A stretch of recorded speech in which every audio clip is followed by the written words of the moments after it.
آماده و در تامین.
Los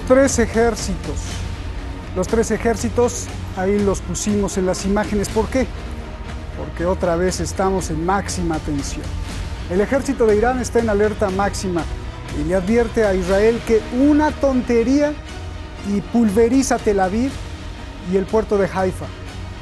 Israel ha dicho que tiene no uno, sino ya varios planes para atacar a Irán. Y Estados Unidos envía a su pájaro negro, el superbombardero B-52, que ha pasado por aquí, hace unas horas, bueno, por el Golfo Pérsico, pero cerca de aquí, sin contar el submarino nuclear que tiene listo bajo el Golfo Pérsico. ¿Qué está pasando? Quizá Vladimir Putin lo sabe, acaba de decir que el mundo está viviendo exactamente el mismo momento previo a la Segunda Guerra Mundial. Mi nombre es Roberto de la Madrid y esto, desde la zona más amenazada de misiles y bombas, el programa de usted. Comenzamos.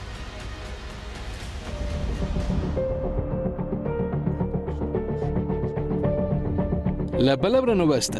Irán dice que primero Estados Unidos debe quitar las sanciones y regresar al plan integral de acción conjunta.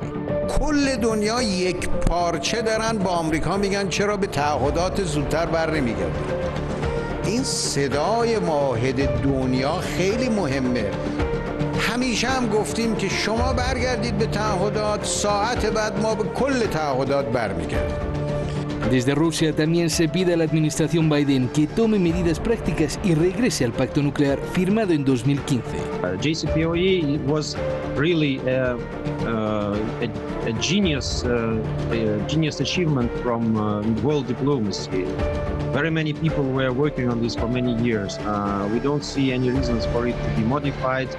Irán advierte que seguirá enriqueciendo uranio y que si nada sucede para el 21 de febrero prohibirá el paso a los inspectores de la Agencia Internacional de la Energía Atómica a ciertos lugares.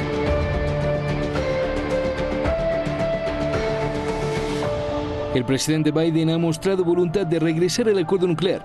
No obstante, su secretario de Estado, Anthony Blinken, precisa que para regresar aún faltan muchas cosas. With regard to Iran, President Biden has been very clear in saying that if Iran comes back into full compliance with its obligations under the JCPOA, the United States would do the same thing, and then we would use that as a platform to build with our allies and partners what we call a longer and stronger agreement, and to deal with a number of other issues that are deeply problematic in the relationship with Iran.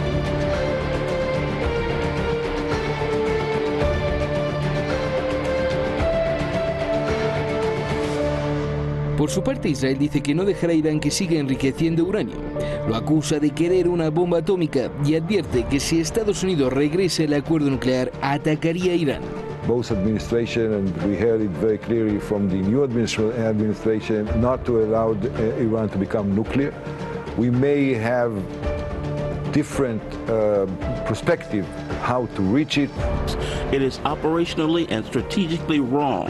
It's operationally wrong because it will again allow at its end or even beforehand Iran to enrich uranium, to develop centrifuges, to develop even the capabilities of the weapons until developing a bomb. The IDF to prepare several operational plans in addition to existing ones. Irán contesta, advierte que si los israelíes se atreven a frenar a Irán, entonces la ciudad de Tel Aviv, el puerto de Haifa y los sitios nucleares de Israel serán pulverizados. یا علی ابن ابی طالب آغاز کنید.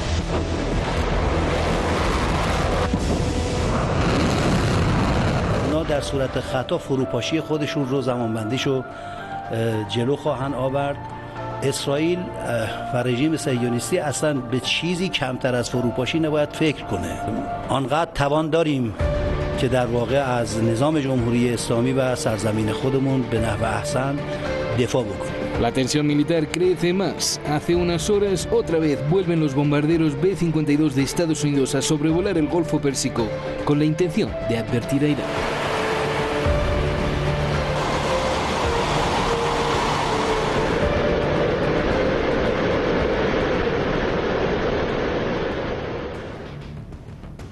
La tercia de IES. Sí, claro, Mehdi Jalali es nuestro investigador de hoy, Ali Hosseini, el periodista en jefe, y Ali Maleki, el coordinador internacional. Y gracias a todo el equipo detrás de La Razón. Gracias sobre todo a usted. Recuerde que usted es el primero y el más importante. Si no hay finanzas, los políticos ni los militares pueden hacer mucho. Si se sigue el rastro económico, se descubre el hilo de la guerra, y esto es lo que hace él. Qué gusto tenerte aquí, Francisco Javier Martínez, egresado de la Universidad de La Haya, allá en Holanda, pero en Madrid. Cuando levanta la voz, levanta la espada no de metal, sino de conciencia y reflexión. No vaya a pensar usted mal. La valentía es su don y el silencio su enemigo. Así lo describo yo, activista, escritor, periodista Daniel Lobato. Qué gusto. Francisco, comienzo contigo. A ver, antes de entrar a detalle, estamos en una tensión sin precedentes. Israel deja entrever que si Biden regresa al acuerdo nuclear, ataca a Irán. Pregunta, ¿Israel está amenazando a Estados Unidos o es mi imaginación? Pues Roberto, desgraciadamente no es tu imaginación. En los documentos que tengo voy a citar 3 puntos y 3 nombres. Ha habido una reunión en un viaje del general Kenneth McKenzie de los Estados Unidos.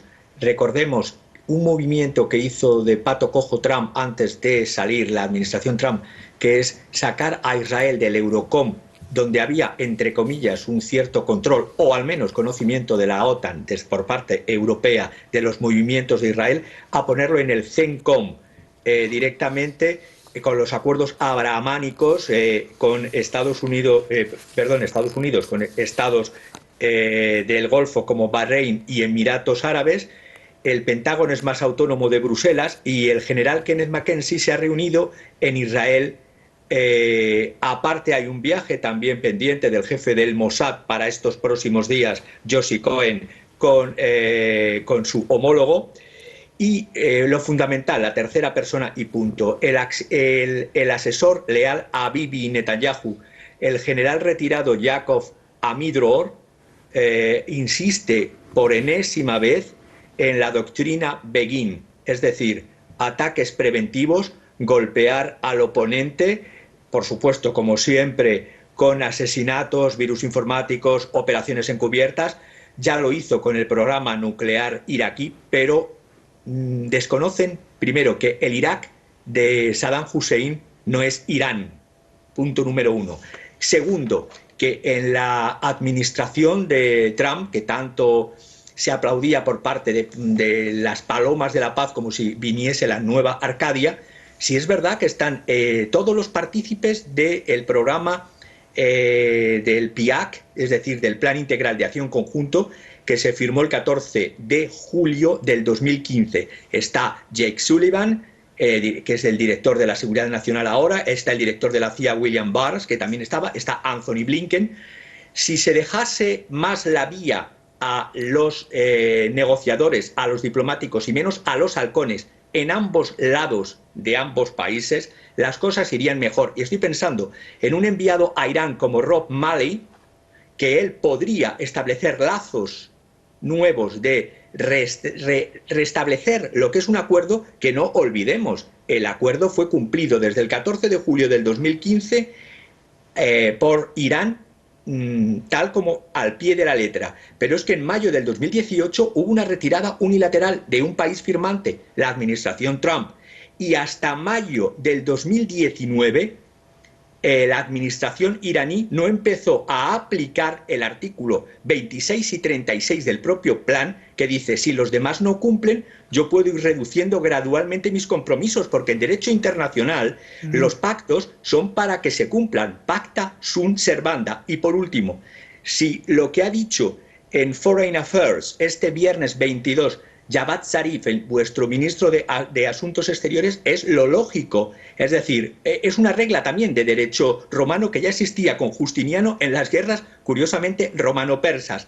El do ut des, es decir, doy para que des. Si Estados Unidos quiere volver al acuerdo que violó, saliéndose y además estableciendo nuevas sanciones, retorno de las viejas sanciones, por supuesto, embargos criminales y asesinatos selectivos y apoyo a obcegarse a los golpes encubiertos de Israel a infraestructuras iraníes, y después de todo eso Irán sigue en el acuerdo aplicando el artículo 26 y 36, de eso sí, de reducción gradual, quien tiene que dar el paso de primero quitar las sanciones anteriores al acuerdo, quitar las sanciones posteriores al acuerdo con la salida unilateral, tiene que ser los Estados Unidos. Y repito, en los Estados Unidos también hay halcones, incluso en el gobierno del señor Biden. He dicho que William Barr o Anthony Blinken no es Rob Malley. Por lo tanto, a la pregunta que me has hecho, sí, hay desde Israel la voluntad declarada, y he dicho quien lo ha dicho claramente, el asesor de Netanyahu, de aplicar la doctrina Begin, que es el general retirado, un señor de 70 y tantos años. Es que lo malo de este mundo es que estemos en manos no ya de personas con una experiencia, sino de ancianos más cerca del más allá, que les da lo mismo el más acá de los que estamos aquí. Gracias, Francisco. Pero también hay jóvenes que les da lo mismo. Bueno, a ver, ¿qué significado tiene, Daniel, que no sea una autoridad civil la que hace estas declaraciones, que sea el comandante en jefe del ejército de Israel? Yo te pregunto, ¿hay probabilidad, tal como dijo el presidente Putin hace unas horas en Davos, que el mundo está viviendo lo previo a la Segunda Guerra Mundial? ¿Hay probabilidad de que toda esta tensión nos lleve a un ataque, o todo es un show como siempre ha sido? Bueno, el mundo... Buenas noches, por cierto, Roberto, muchas gracias por la invitación, y a Francisco también un caluroso abrazo, a la audiencia, al equipo Hispan TV. El mundo está en un momento por el cual el sistema capitalista hegemónico se encuentra en un atolladero, en un callejón sin salida. Hasta ahora sus crisis sistémicas, y eso lo sabe y lo conoce mucho mejor que yo, Francisco, las resolvía por medio de la destrucción y la reconstrucción, el nuevo impulso que supone una reconstrucción del sistema con las dos guerras mundiales anteriores, etcétera. Ahora no puede establecer ese patrón porque existe el botón nuclear desde hace ya 70 años. Y por tanto tiene unos serios problemas. Yo no creo que estemos en esos momentos previos a la Segunda Guerra Mundial. Yo, en todo caso, la analogía la haría más con los momentos previos a la Primera Guerra Mundial. En todo caso, yo creo que no puede desencadenarse esa situación de que se rompan las costuras para que haya una guerra total, destructiva, y volver a reconstruir. Eso hoy en día no puede existir, salvo que queramos desaparecer toda la especie humana y todo el planeta, y eso creo que incluso los que tienen el dedo cerca del botón creo que también lo piensan. En todo caso, yo creo que hay algunas cosas con las que no estoy del todo de acuerdo con Francisco. Esa diferencia entre halcones y palomas para mí no existe. Es decir, los objetivos del conglomerado económico, empresarial, militar, energético de Estados Unidos, llámese Wall Street, los objetivos son los mismos. Otra cosa son las estrategias que en un momento dado puedan utilizar por medio de unos políticos o de otros. Hemos visto las estrategias de taberna, de matón de taberna de Trump, no han dado ningún resultado. A máximo aislamiento de Irán, lo que ha conseguido Estados Unidos es el máximo aislamiento de Estados Unidos. Ahora va a probar otro tipo de estrategias, pero el mismo objetivo, no cambia en absoluto, y es la dominación colonial de los espacios regionales, sobre todo asiáticos, China, Rusia, Irán, etcétera. Y, por tanto, yo creo que no hay que darle muchas vueltas. Partiendo de que los objetivos son los mismos, hay que acabar ya con esta retórica. Estados Unidos no va a volver al acuerdo nuclear de 2015. Y digo, bien, al acuerdo nuclear de 2015. Biden, en la entradilla, ha habido un desliz. Decíais que Biden había anunciado su vuelta al acuerdo nuclear. No, Biden anunció su vuelta al acuerdo nuclear si Irán aceptaba negociar el programa de misiles balísticos, cosa que Antony Blinken ha dicho, cosa que el vocero de Alemania se ha unido ahora, de Asuntos Exteriores alemán, ministro, ha dicho que también debe añadirse el tema de misiles, cosa que Macron ahora dice que Irán debe dar una señal previa para que Estados Unidos regrese. No va a haber el pacto nuclear de 2015 nunca más, está muerto, y lo único que busca Occidente es intentar que en el certificado de defunción ponga que fue Irán quien lo mató. Bien, bueno, pues entonces ya lo mató Daniel. A ver, Francisco, tú lo matas porque para Irán no se ha muerto. Para Irán, a mediados de febrero, yo creo que ahí se moriría, porque dice, si no pasa nada, y Rusia, ni China, ni Europa pueden compensar las sanciones de Estados Unidos, entonces ya no deja pasar a nadie, no deja pasar, bueno, a los sitios más importantes, a los inspectores de la Agencia Internacional de la Energía Atómica, y ahí sí creo que las cosas se van a poner, como se dice en México, color de hormiga, o sea, rojas. ¿Qué va a pasar ahí? Y lo que me tenías que decir, Francisco, por favor.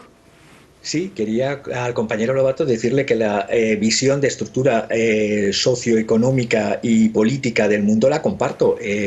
Cuando hablo de palomas y de halcones, es que el derecho y el derecho internacional son formas. Hemos visto una administración que era la antítesis de lo que son las formas. Y es verdad que los objetivos y fines son siempre los mismos para una administración u otra, en tanto en cuanto representan intereses económico de en este caso los Estados Unidos es una oligarquía corporativista de corporaciones. Por lo tanto, son las mismas corporaciones y son los mismos intereses, solo que hay formas de llevarlos a cabo de una manera o de otra. Por eso, cuando se habla de la diplomacia, se habla más de palomas, y cuando se habla de batallitas y tormentas de guerra, guerras asimétricas, ya por supuesto no guerras como la Segunda Guerra Mundial, también lo comparto contigo, es en ese sentido. A lo que me pregunta Roberto, es verdad también lo que decía el compañero Lobato sobre lo que está planteando, porque me he leído y lo que me envían de distintas fuentes desde Estados Unidos, tanto palomas como los halcones, lo que buscan es un acuerdo interino en un primer momento. Buscan una reversión parcial o alivio de sanciones, no el que se quiten las sanciones. Por lo tanto, no quieren volver al acuerdo, porque el acuerdo ya hace ya mucho tiempo que dije que ya estaba muerto. El que lo está cumpliendo formalmente es Irán, pero también es una estrategia de cumplir formalmente, aunque sepa que ya es lettre morte, es letra muerta. Pero claro, lo que plantea Estados Unidos a instancias de la administración de Netanyahu y por supuesto todos los corifeos y metiches de la Unión Europea, digo metiches bien en la acepción del español del otro lado del charco, es decir, de entrometidos. Yo estoy porque no pueden aceptar en este caso el gobierno de Rouhani, teniendo en cuenta además unas elecciones. Oye, que va a haber Francisco, perdón que te interrumpa, pero dame tu análisis, porque ya los dos, o sea, Daniel y tú ya coinciden en que está muerto, pero Irán dice, no va a haber negociaciones nunca, o vuelves o vuelves. Entonces, ¿hacia dónde nos dirigimos? ¿Hacia un callejón sin salida o qué va a pasar después? El no va a haber negociaciones nunca, eso nunca. En política está bien en un pulso, pero en política realista se sabe que nunca es así. Porque de todas las maneras, en junio va a haber unas elecciones en Irán, y creo que a quien más favorece el que no haya ningún tipo de acuerdo, ni de aproximación, ni de levantamiento de sanciones, es al sector en este caso halcón, de Irán frente al sector paloma, y entiéndase bien en qué acepciones digo halcón y paloma, como he explicado antes. Por lo tanto, va a haber, ya hay, bueno, desde incluso antes de que cayese la administración Trump, ya había negociaciones, como ya anuncié también por esta cadena, en distintos puntos europeos, conversaciones en Ginebra, conversaciones en Viena, entre la administración que iba a entrar y que ahora ya ha entrado, y el sector del gobierno de Irán. Por lo tanto, conversaciones hay. Otra cosa es a qué puerto van a llevar esas conversaciones y si hay un cambio de tendencia política en Irán que evidentemente diga, con esta gente no se puede confiar, porque si miras y lees toda lo que ha dicho en la entrevista Javad Zarif en Foreign Affairs, es muy claro, es decir, doy si das, es decir, eso ya significa negociación. El do ut des, que es esa máxima latina. Por lo tanto, negociaciones está habiendo. Otra cosa es que lleve a buen término, y por supuesto no es el PIAC, pero tampoco van a hacer la trágala Irán, el gobierno actual, y si hubiera un cambio de gobierno, menos aún, el meter los misiles balísticos dentro de un acuerdo, ¿a cambio de qué? Además, ¿a cambio de qué? Es decir, cuando te están manteniendo sanciones que ya tenían que haberse desde el 2015 desaparecido, habiendo impuesto nuevas sanciones, habiendo hecho actos terroristas en territorio iraní. Bien, gracias, Francisco. A ver, Daniel, ¿coincides con Francisco que, bueno, pues una cosa es decir en público no va a haber negociaciones jamás, y otra cosa es por debajo del agua que sí hay negociaciones? Y entonces ahí yo te preguntaría, los B-52 que vemos volando son cosméticos, las amenazas de Israel también son cosméticas, y la advertencia de Irán de decir, si se equivocan, pulverizo Tel Aviv y pulverizo el puerto de Haifa, ¿son cosméticos, son puro show o qué? No hay cosmética. Y comparto también, ahora que ha precisado Francisco el tema de halcón y paloma, esa diferenciación en cuánto me separo de la legalidad internacional o cuánto intento hacer parecer como que la cumplo, ¿no? En ese sentido se puede entender, pero que la audiencia nunca entienda por halcón y paloma como que hay unos buenos y otros malos, y que Biden es... No, Biden fue el que consiguió el apoyo del Senado para que Bush pudiera iniciar su invasión y su agresión a Irak. Biden fue el cabildero junto con Blinken. Claro, Blinken es judío, sionista. Era el cabildero, ¿no?, que consiguió el apoyo de todos los senadores demócratas para que apoyasen a Bush en la invasión de Irak. Entonces, la única diferencia de este equipo de gobierno es que va a intentar mantener una guerra permanente, aunque acaba de decir que quieren acabar con las guerras permanentes. No, Estados Unidos necesita mantener una guerra permanente para intentar mantener su hegemonía en declive, ¿no? Entonces va a intentar mantener esas guerras permanentes de forma más secreta o oculta, ¿no? La cuestión es, yo añadiría un elemento, y es que no solamente a Irán, al gobierno, al Estado iraní, se le podrán criticar muchas cosas, yo el primero, pero desde luego no se le puede criticar haber sido estrictamente cumplidor de un contrato firmado. Y que cuando la otra parte ha roto el contrato firmado, Irán se ha ido desenganchando. Y ahora la parte que ha roto el contrato firmado, fíjate en qué paradoja estamos, le exige a Irán que dé muestras, ¿no? Usted tiene que, no solo, como dice Francisco Javier, regresar. No, usted tendría que pagar daños y perjuicios, indemnizaciones por el terrorismo económico que ha ocasionado después por esas sanciones. Pero no solo levantarlas y volver a la mesa, sino pagar daños y perjuicios al pueblo iraní. Igualmente Europa debería pagar indemnizaciones por su fracaso con el INSTEX. Estamos entonces en una situación, digamos, tradicional, secular de estos siglos, de cuando el opresor colonial occidental oprimía a los pueblos coloniales. Daniel, fíjate, ¿pero qué le dirías a Donald Trump cuando abandonó el acuerdo? Él dijo, pues sí estarán cumpliendo, pero lo que no cumplen es que están violando el espíritu del acuerdo, lanzando misiles y siendo bélicos. Eso dijo Trump. Vamos a ver, pero es que eso no estaba en el espíritu de los misiles. En el año 2004, Javier Solana y Rouhani pactaron ya un primer acuerdo nuclear, y Netanyahu fue el que dinamitó aquel primer acuerdo nuclear. Y nunca se llevó a cabo, nunca se firmó en documentos. Estamos en la misma situación. Qué bueno que lo para traes. Netanyahu, el programa de misiles es una línea roja para Netanyahu, el programa de misiles, porque quieren a Irán indefenso, como Libia, como Siria, etcétera, para colonizar y depredar Irán. Y eso Irán, nos guste más o nos guste menos el gobierno, el modelo de Irán, Irán ha defendido y va a defender su soberanía y no va a desarmarse y por tanto no va a desprenderse de sus misiles. Eso no va a ocurrir. Bien, pues te agradezco muchísimo, Daniel. Un abrazo grandote, otro abrazo grandote, Francisco. Gracias. Es par de haces, así tuvimos hoy. Hace unas horas el presidente de Rusia, Vladimir Putin, en la conferencia de Davos, donde se reúnen las élites, lanzó una alerta mundial. Dijo que el mundo va directo a una inestabilidad igual a los momentos anteriores que fueron el prólogo de la Segunda Guerra Mundial. Lo dijo Vladimir Putin. El coronavirus, el desastre económico, combinados con las rivalidades globales y zonas de alta tensión como esta, son el preparativo perfecto para una hecatombe. Eso lo dijo Vladimir Putin. Ya tenemos dos alertas, también la del presidente de China hace unos días, ahora la de Rusia. A esto le sumamos que el reloj del apocalipsis está a tan solo 100 segundos de la medianoche. Clic. Ese reloj, recuerda, creado por físicos y premios Nobel para monitorear el riesgo de una catástrofe global. La vez que el reloj ha estado más lejos de las 12 de la noche fue en 1991, cuando Estados Unidos y la Unión Soviética se dieron la mano. Marcó las 23:43 de la noche. Hoy estamos en las 23:58 con 20 segundos. Mejor ya vámonos a dormir, ¿no? Buenas noches. O lo tomo a risa mejor porque está difícil. Gracias.